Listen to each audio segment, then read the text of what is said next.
Subscribe to our channel and press the bell icon to never miss an update. Join the only official Telegram channel of RAU'S IAS Study Circle to get relevant material and important updates. Hello everyone and welcome to Daily News Simplified, your one-stop solution to detailed analysis of current affairs which are published in the Delhi edition of the Hindu newspaper. Articles dated 1st of June 2022 are listed on your screen, and the timestamping for these articles is already given in the description box. So let us begin with the first article for the day. This article appeared on page 9th of Delhi edition Hindu newspaper and talks about the detailed ambition of India's electric vehicle journey. India has now been pushing towards bringing more electric vehicle on road, be it the two-wheeler, three-wheeler, four-wheeler or even the public transport such as public buses. Electric vehicles in India have got a push through three-wheeler segment and the role played by the respective states. Because of the three-wheeler industry, the electric vehicle segment in India has seen a new day altogether. Now, from the perspective of UPSC examination, we will analyze this article, but we will go beyond this article and look into small nuances, way forward, international practices, state level practices, possible shortcomings which we are facing and not have been discussed previously, and we will also look into some of the possible way forward in this regard. The relevance of electric vehicles from the prelim examination is straightforward. You can expect questions on the electric vehicles or lithium ion battery.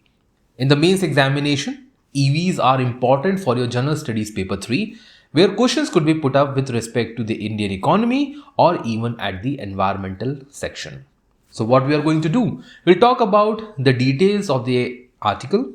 We'll look into the limited success or why there is a limited success in the electric vehicles. We'll also look into why India wants to adopt more electric vehicles on road, efforts which have been taken till now, both at the center and at the state level, and the possible way forwards in this regard.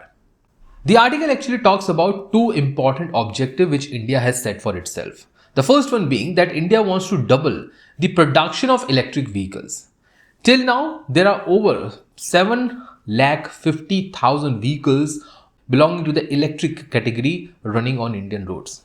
The second objective would be to indigenize the technology available, including the lithium ion battery, technology related to the mobility, technology related to the efficiency of battery, storage of energy and many more. The current status of EV says that 65% of the electric vehicle market is captured by three-wheelers, as we have said, e-rickshaw. The 30% goes to the two-wheeler industry. You must know about the two important brands such as Ather and Ola. 2.5% of the market is captured by four-wheelers. Here the industry toppers are Tata Motors and the MG Motors. The rest or the leftover 2.5% is captured by public transport such as electric buses in Delhi. States such as Assam, Bihar, Delhi and Uttar Pradesh along with West Bengal have account for almost 80% electric vehicles running on road. This is an important fact. You should remember this. So just 4 states and one union territory is now capturing 80% of the electric vehicle demand in the country. So there is a regional disparity for sure. And out of this 80%, 50% of this, that is overall 40%, comes only from the state of Uttar Pradesh. And the reason being simple, that most of the vehicles in Uttar Pradesh from the electric vehicle segment remains the e-rickshaw. Apart from this, these 5 states, including the Union Territory, have formalized their electric vehicle policy. So the first initiative in order to promote the electric vehicle segment in the country should be that every state should come up with their electric vehicle policy, rules and regulations, traffic regulatory and others. The incentive which have been given by the respective governments are as follows. So this is an important point. You can use these points in your mains examination also as an example. Out of these 5 states and 1 union territory, road tax exemption. So what we are doing right now, we are just going through the case study. This case study was highlighted in the article And this case study talk about these 4 states and 1 union territory and why there is a success model in these particular states. So they have given the tax exemption on the road. They have also provided the linked incentive to the battery size. They have given the additional benefits on interest rate, on loans taken to buy electric vehicles. They have their scrappage incentives as well. So states like Uttar Pradesh is offering 100% interest-free loan to the government employee to buy electric vehicles. They are also providing 30% subsidy on the road price of electric vehicles to those families which have single girl child. So through this objective, they are meeting 2 important targets: promoting the electric vehicles as well as promoting the girl child in the family. And lastly, the same state is also providing the state GST exemptions on all electric vehicles. So this is what you can say UP model of electric vehicles. Now, despite all these important development running inside the country, we still have limited segment when it comes to the two-wheeler and the four-wheeler. So the success that you are seeing on the left side of your screen is based on three-wheelers and not two and four-wheelers. So what about the bikes, scooters and cars with respect to electric vehicles? Now this segment is actually facing the following issues. The first one is the issue of demand and supply. If there is supply, there is no demand. If there is demand, there is no supply available on time. Then we have fire accident incidents across the nation. With respect to the e-scooters, we have limited choice on the vehicles as well. So all the brands are not coming up with their e-vehicles to make it more competitive and cheaper. Cheaper and durable alternatives in conventional sector or conventional fuel is available. So we have Maruti Suzuki Alto, which is much cheaper than the electric vehicles. We have limited travel range. So two-wheelers, four-wheelers, they are limited to a specific travel range. They cannot move beyond that. So they cannot travel beyond that. Most of the two-wheelers have a range close to 80 to 100 kilometers. So this is one of the limitations also. They have a limited warranty. They have a limited service station available as of now. And there is limited charging infrastructure across the nation. So why do we need extensive focus on electric vehicle? Why India is pushing more towards bringing higher participation of electric vehicle in the overall mobility? The reason being that India is the 4th largest emitter of carbon dioxide. And carbon dioxide, as you know, remains more important greenhouse gas to capture the insolation and warming of planet. India in the recently concluded COP26 has pledged to reduce the carbon emission to net zero. This is an important fact, you should remember this. And India has said that its emission as well as sequestration or removal of CO2 would be equal by 2070. That is the meaning of net zero.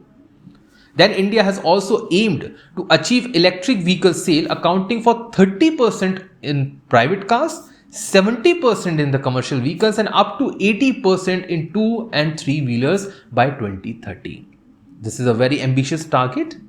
Let's see India will achieve this or not.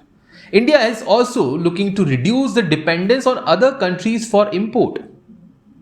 So as we are importing more from China, so in order to reduce this import dependence on China, India would be looking to develop the EV sector to a larger extent. Mass production led by policy guidance would reduce the prices for the battery. So until and unless government provides support, we won't be able to have a good segment or sector development for electric vehicles.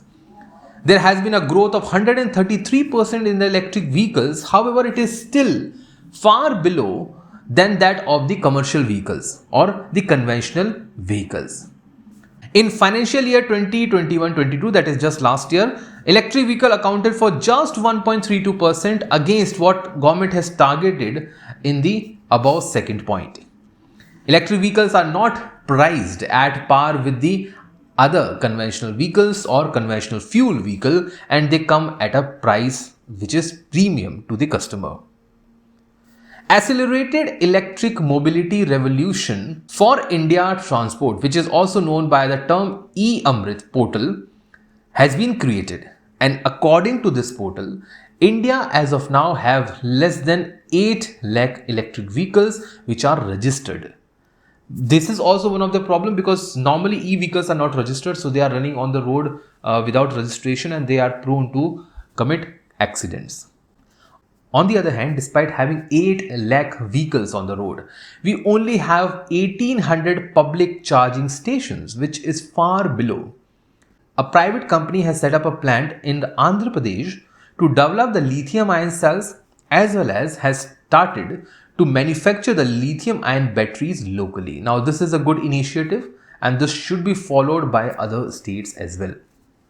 So, if we go with the other small issues faced by the electric vehicle industry, these are as follows. So, there is low penetration rate in the world. India is, as you can see, just 1.3 vehicles are electric vehicle. Capital costs are very high with respect to these vehicles. They are not very affordable. Electric vehicle can be hit hard because they are importing large quantities of batteries and rupee depreciation will hurt the importers to a larger extent. Local production of inputs for electric vehicle is just 35%, so we are importing the rest 65% from outside. India does not have a known reserve for the lithium and the cobalt for the development of lithium ion batteries in the country. And lastly, the high rate of GST on electric vehicles have been the major hindrance towards the development of electric vehicles. So what government has done by now? In 2010, government under the Ministry of New and Renewable Energy came up with a financial incentive that is up to 20%. It was initially 100%, but it was gradually brought down to 20%.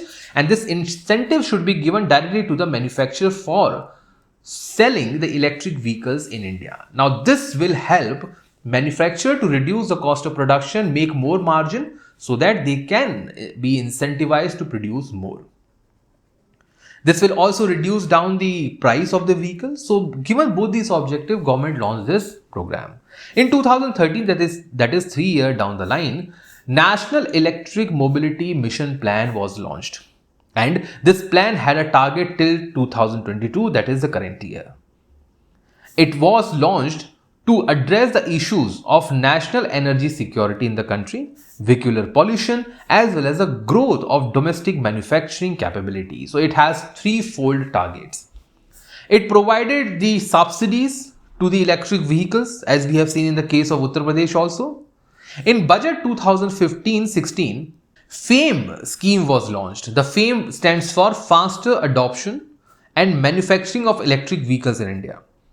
It was launched to provide the incentive. So this is what we have done in 2010 was repeated here, but in a more institutionalized manner.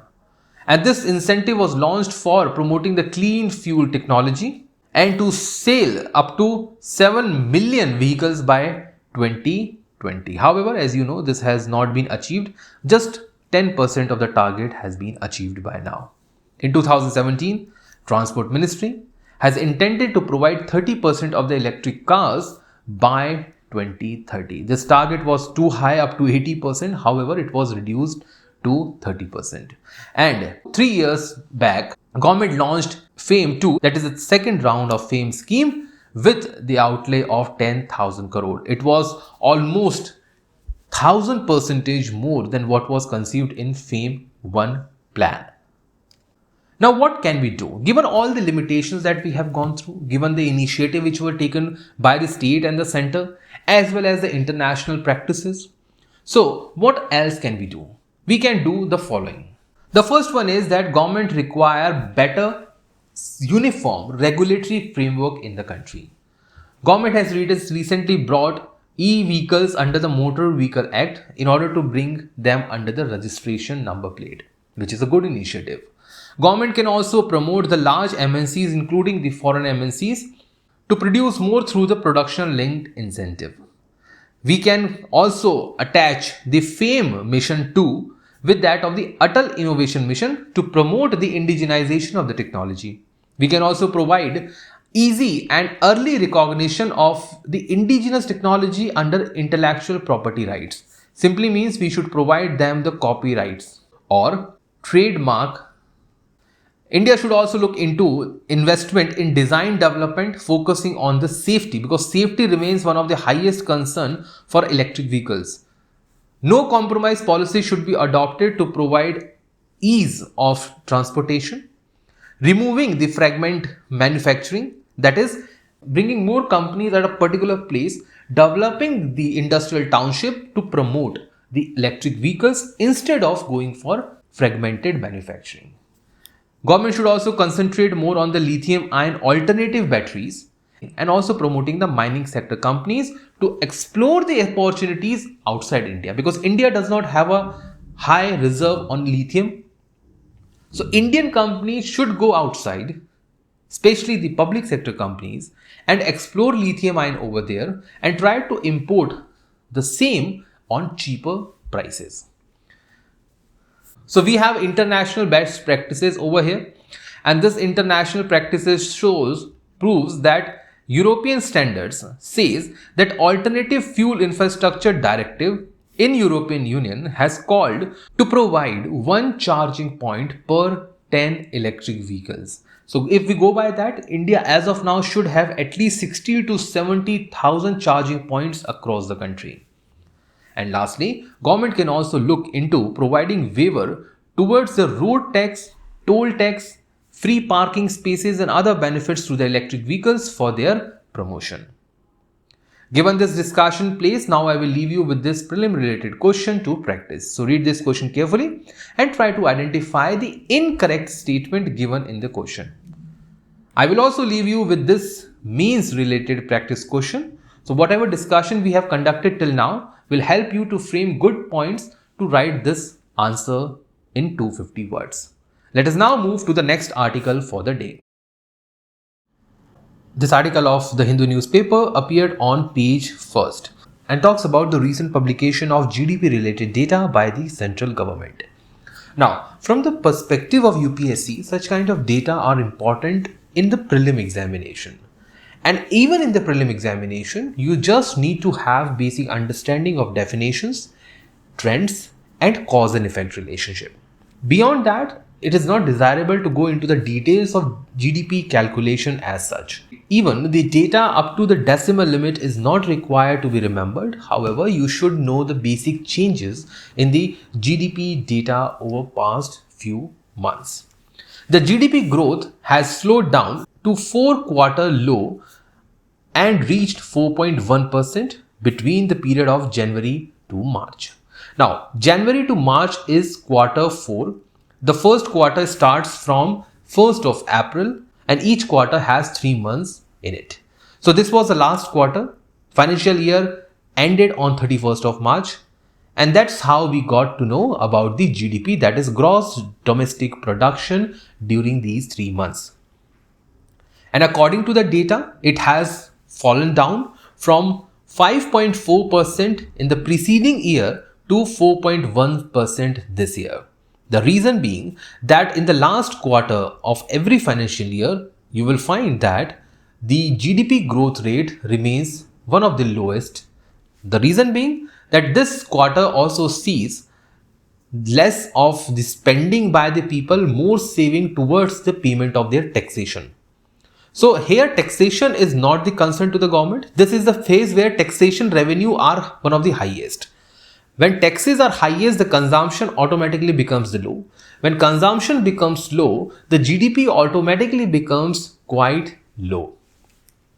So the same has repeated this year also. Now what is the reason behind it? The reason behind it being the manufacturing output shrunk. Normally, the overall growth rate remains low, but this year there is a fall of 0.7%. The reason being the low growth in the manufacturing output. Now what has resulted? The result has been that overall growth, that is the entire financial year growth, which was supposed to be 8.9%, has now come down to 8.7%.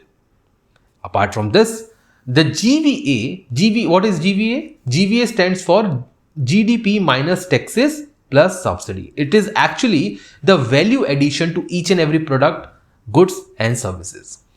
And GVA in the economy has been estimated to have grown at 8.1% slower than 8.3% recorded previously.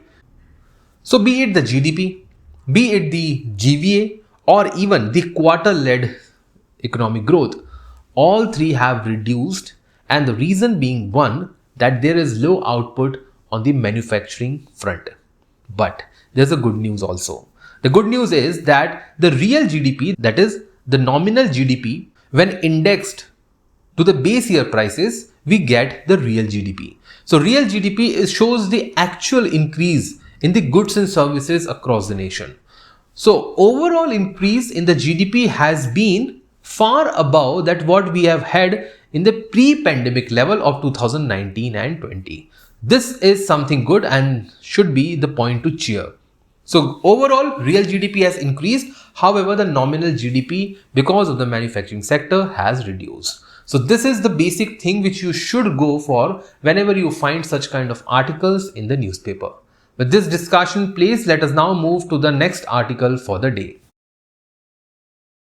This article of the Hindu newspaper appeared on page number 12 and talks about a recent meeting between India and Pakistan with respect to Permanent Indus Commission held in New Delhi.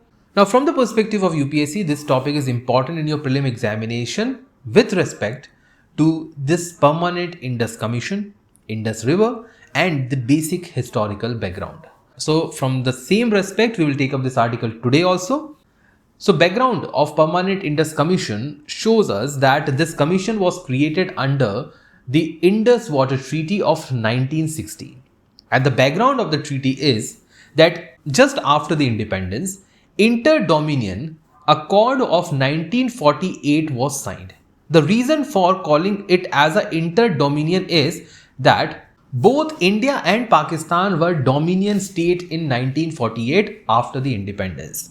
And when their respective constitutions were imposed, they become the respective democratic republic nations. So India became a republic nation on 26th of January 1950. Before this date, India was a dominion state.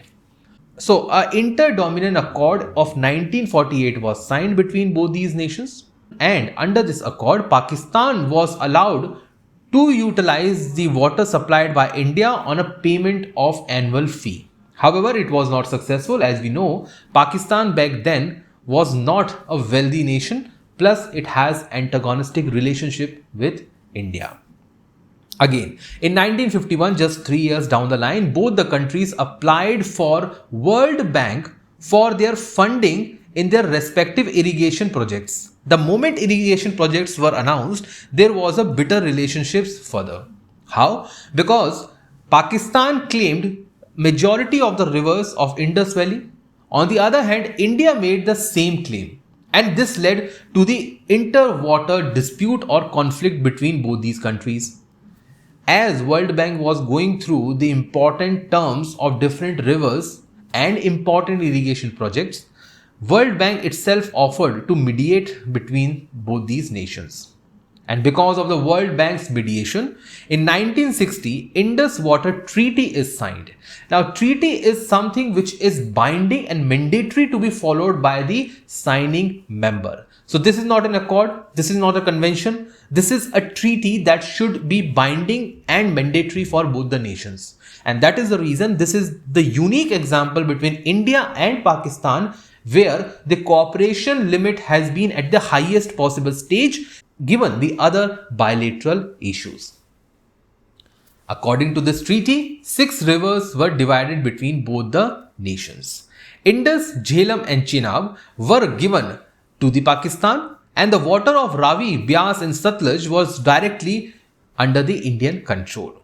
So given this, let us talk about the basic details of this important treaty. This treaty called 3 rivers to be the western rivers. These were ICJ or Indus, Chenab and Jhelum. The other 3 were eastern rivers, which were Ravi, Bias and Satluj. So western rivers were given to Pakistan for fuller utilization and eastern rivers were given to India for fuller utilization. But The three rivers which were given to India have low catchment area. So India got 20% of water and Pakistan got 80% of the water, because the catchment area and the water flow in Indus, Jhelum and Chenab is far more than that of the Ravi, Beas and Satluj. India was allowed, according to the treaty, to maintain the minimum storage level on the western rivers. That is, these three rivers, India can store limited amount of water, can conserve water, and can also construct projects for flood storage or flood maintenance. There was the establishment of Permanent Indus Commission that was actually the part of the article given in the newspaper. And this was constituted by permanent commissioners from both the countries. So annually they will meet, they will share the information, and they will continue the cooperation for the early resolution of their existing conflicts on water sharing. India was allowed to build run-of-the-river hydropower project. Now it simply means that India cannot create gravity dams to store water to produce electricity whenever and wherever they want. So what they will have? They will have run-of-the-river projects. Size of the dam will be small. No water would be allowed to be stored in these dams, and continuous flow of the water will be used for generating of the electricity. If you want to know for the better examples of storage dams, you can take the example of Bhakra Nagal Dam or Tehri Dam situated in Uttarakhand. So, India was not allowed to store that water for other purposes. Apart from this, no live storage by India was allowed on these three rivers, Indus, Chenab and Jhelum. However, India can do the same with respect to Ravi, Beas and Satluj. As you know, Bhakra Nagal Dam is situated over there. Certain design specifications were allowed to be followed by India so that there is no hindrance created to the flow of water to Pakistan. Pakistan under the treaty was allowed to raise the objection, and this is the reason why it has raised objection on multiple fronts, especially in the Kishan Ganga project. India will share the information on the project designs of each and every dam it is planning to build on the three rivers such as Chenab, Indus and Jhelum. So whatever apprehensions or whatever issues were raised by Pakistan were based on the powers which were given to Pakistan under this treaty, and the knowledge with respect to the dam was given to the Pakistan through the sharing of the information. With that information, Pakistan came across certain apprehension and made reservations with respect to this treaty. Now, once there is a dispute which arises between these two partners, there is a mechanism for resolution of the disputes also. In the first stage, intergovernmental level dispute resolution will be done. If it fails, nations can move to the neutral expert, that is the World Bank. Even at that stage, if they fails, they will move to the court of arbitration. Now, let us go beyond this treaty and understand some points on Indus River. This was asked by UPSC in 2021 prelims also. Now, the major rivers of Indus River systems are Indus, Jhelum, Chenab, Ravi, Beas and Satluj. And on the right side, the source of their origin is given. So, Indus is originated in the Kailash range closer to the Mansarovar lake. Jhelum comes from the Verinag, Chenab from the Baralacha Pass, Ravi from the Rohtang Pass, Beas also from the Rohtang Pass, and Satluj from the Rakas Lave near Mansarovar. As far as Indus River is concerned, so the source of Indus River remains the Kailash range situated in Tibet, China, and it is near the Lake Mansarovar. This area is also known for the pilgrimage conducted by India through the help of Chinese government. Length of the river remains more or less close to 2900 kilometers. So Indus River is lengthier than that of Ganga River. It is joined by Dhar River in Indo-China border. It flows through Ladakh, Baltistan, Gilgit and also the Jaskar range. It is joined by Jaskar River in Leh. This is very, very important point. You should remember that because this area around Leh and Ladakh was in news for various reasons. Near Shakdu, it is joined by Shyok River, another tributary. Gilgit, Ghartang, Dras, Shirak, Hunza are the other Himalayan tributary of Indus River. It makes a very, very deep gorge at a talk lying in the north of Nanga Parbat. Kabul River, which comes from Afghanistan, joins Indus River near Attock also. Just above the Mithankot is situated in the central eastern part of Pakistan. Indus River is joined by Panchnad. Panch here simply means 5 and Nad stands for Nadi, which is river. So Panchnad means 5 rivers. The water of 5 rivers actually meets the Indus River, and these 5 rivers are Jhelum, Chenab, Ravi, Byas and Satluj. Finally, the river Indus ends in the Arabian Sea near south area of Karachi in Pakistan. If you go through this map of Indus River, you can easily find the reference that we have made in the past discussion. So here we will find that Satluj, Byas, Ravi, Chenab, Jhelum are the important tributaries which are on the eastern side of Indus. On the western side, we have important rivers such as Kabul, Swat, Gilgit, Shyok and Nubra River. With this discussion in place, now I will leave you with the question attached to this article.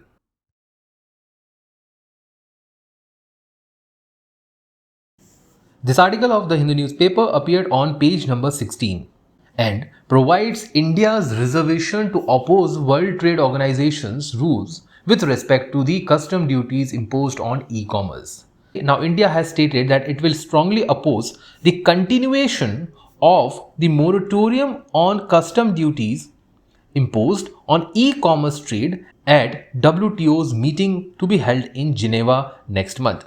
Now, the point is that previously what happened is that e-commerce, where goods and services are transacted on the platform or the electronic platform, were exempted from the custom duties. Now assume this.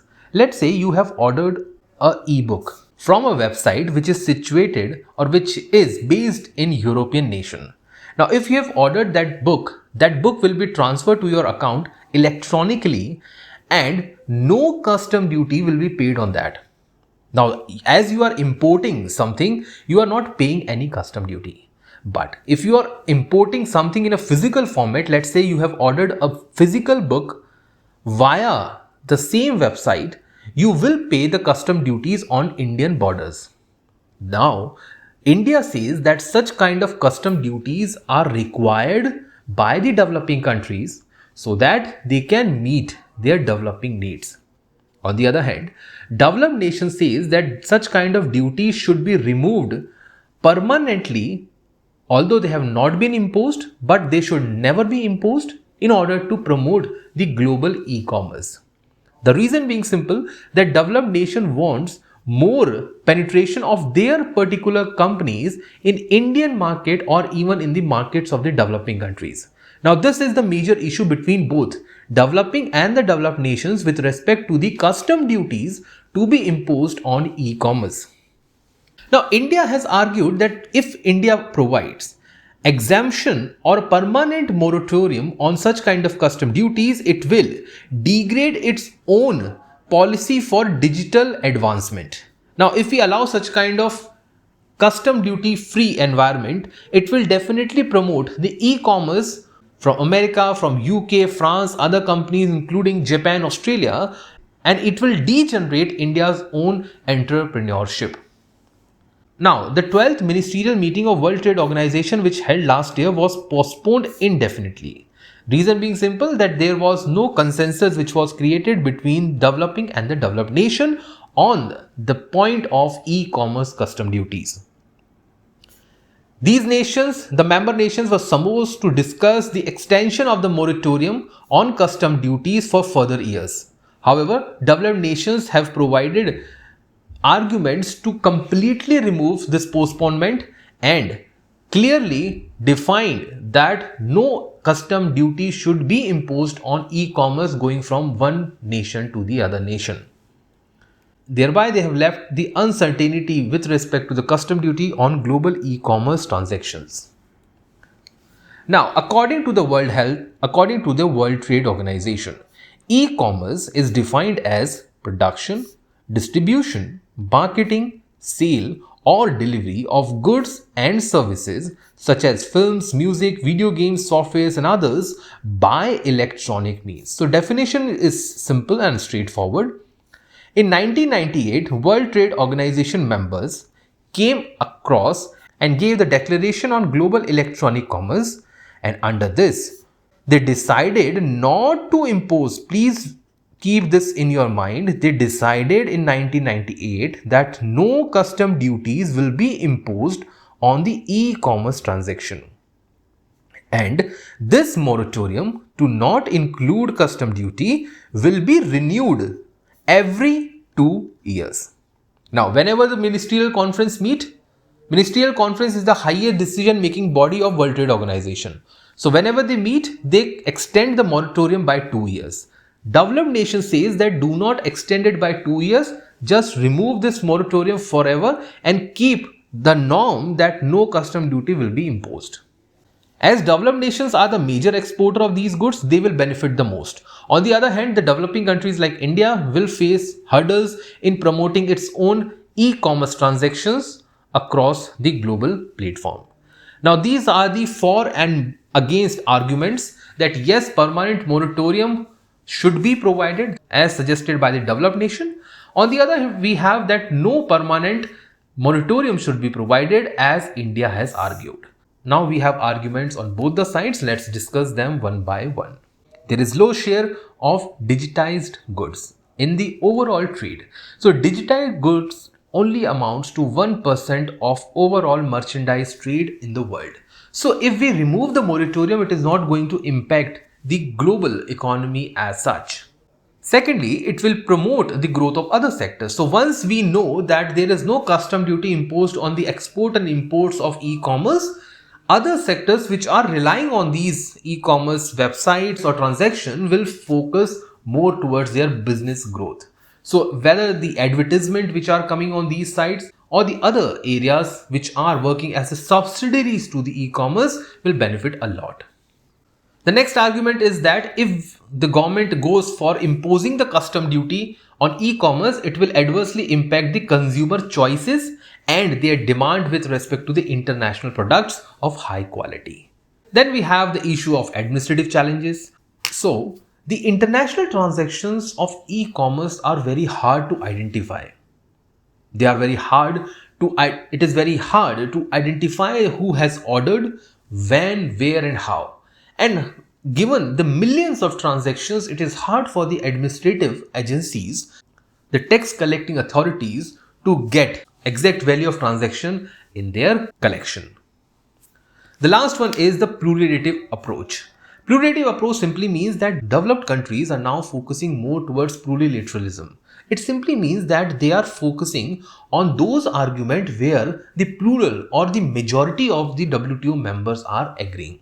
It simply means that if there are 100 WTO members and 10 says no to an issue, 9 says yes to an issue, it simply means that plural or the 10 members should get the majority. But these 10 members does not show the exact majority of the World Trade members. To gain the majority, at least 50% plus members should agree on a particular topic.